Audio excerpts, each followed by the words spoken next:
చంద్రబాబు నాయుడు చివరికి చెప్పింది ఏంటంటే నిన్న ఈ సంవత్సర కాలంలో 10 లక్షల కోట్ల రూపాయలు పెట్టుబడులు వచ్చాయి, 8 లక్షల మందికి ఉపాధి కల్పించేస్తామని చెప్తున్నాడు నిన్న. ఈరోజు ఈ లెక్కలన్నీ తీసి చూసి నిన్న పత్రికా సమావేశం అయితే పత్రికా సమావేశంలో అడిగా, మీరు అన్నీ వచ్చేస్తాయి అన్నారు కదా, ఇప్పుడు వరకు ఉద్యోగాలు ఇవ్వలేదు కదా, ఎవరికి ఉద్యోగాలు ఇవ్వకుండా అప్పుడే వచ్చేస్తాయని ఎలా చెప్తున్నారు? తెలుగుదేశం పార్టీ నాయకులు, ముఖ్యమంత్రి, ఆయన కొడుకు అందరూ ఎలా చెప్తున్నారంటే తెలుగుదేశం పార్టీ నుంచి ఒక కౌంటర్ ఇచ్చారు. ఆ కౌంటర్ ఏమని ఇచ్చారు?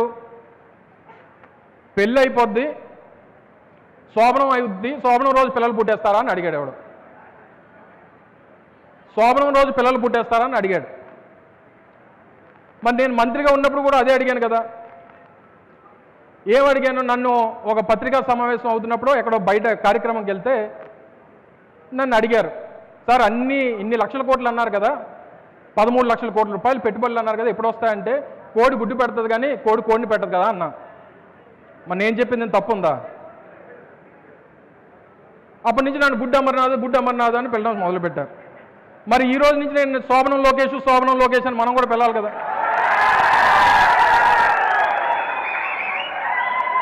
అంటే నేను గుడ్డు కథ చెప్తే నేను తప్పు, నువ్వు శోభనం కథ చెప్తే నువ్వు తప్పు కాదా? ఈ రోజు నుంచి నువ్వు శోభనం పెళ్ళికొట్టు లోకేష్ అని పిలుస్తావు. నేను